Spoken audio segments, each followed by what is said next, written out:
The Chicago Bulls and Miami Heat, two of the most iconic basketball teams in the history of hoops.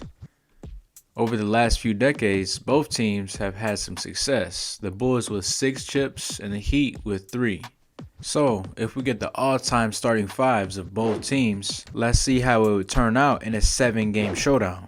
Who would win? Let's dig in.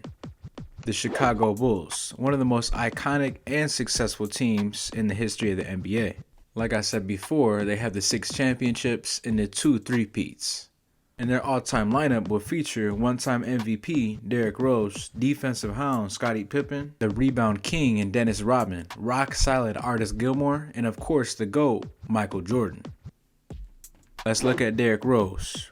Rose began his career with a bang, winning the NBA's Rookie of the Year award in 2009, and he led the Bulls to make it to 4 straight playoffs from 2009 to 2012, with an Eastern Conference Finals in 2011. He was also the league's MVP in 2011, becoming the youngest player ever at just age 22. Career averages of 18 points, 5 assists, and 3 rebounds are pretty straight. But his ability to score and bounce and be coming off of picks and going downhill towards the rack, man, that's when it gets scary for defenders. And in his prime, D-Rose really wasn't getting touched.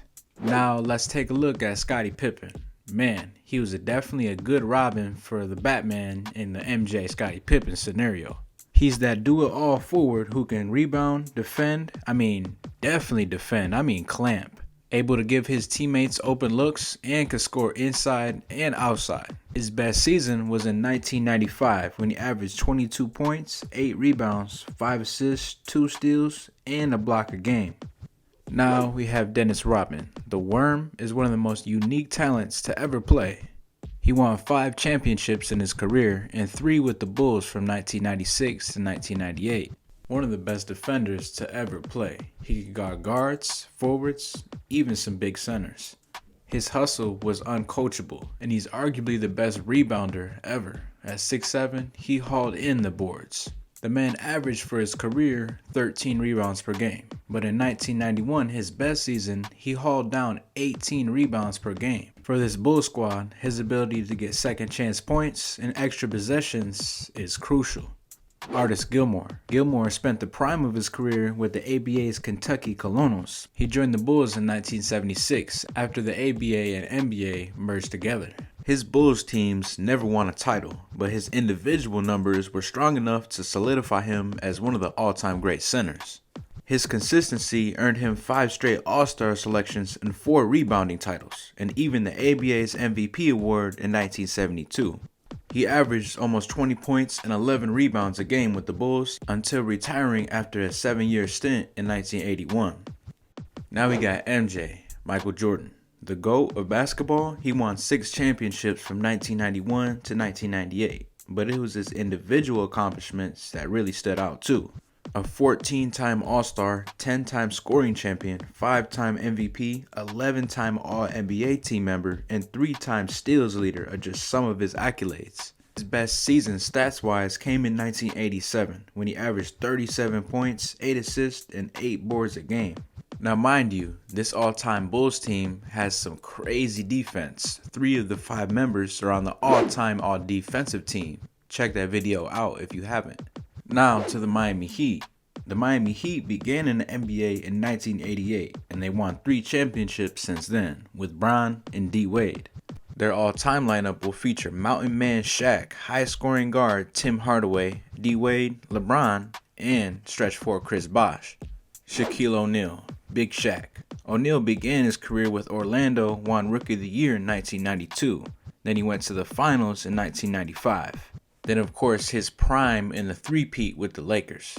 Don't overlook how good he was with the Heat from 2004 to 2008. In 2006, he got his 4th championship and teamed up with D. Wade to bring the first title to Miami.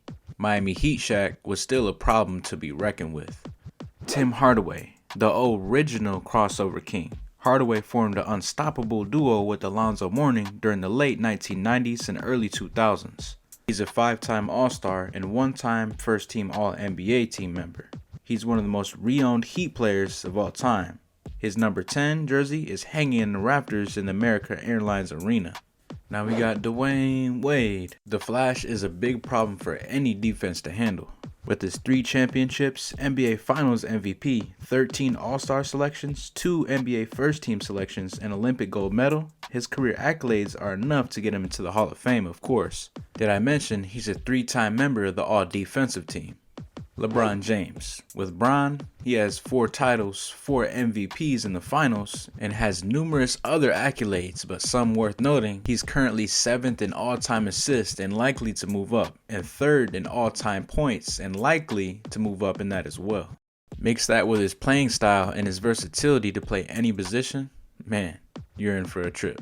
Now all these all-time greats matched up in an all-time debut in a 7-game series. Who's going to turn out on top? As far as we're concerned, the Heat and Bulls are nearly equal, but D Rose has a slight edge on Tim Hardaway. And it's definitely fair to say MJ has a slight edge on D Wade. Well, maybe just a pure edge. But the main factor is this Bulls defense. You can't have a better person to guard LeBron than Scotty Pippen. So we're taking Bulls in 7. But that wraps it up. Unfortunately, we can never see this. You can put them on 2K and see how it turns out. But give us a thumbs up, subscribe by the bell if you're new, appreciate the view, and as always, thank you for watching.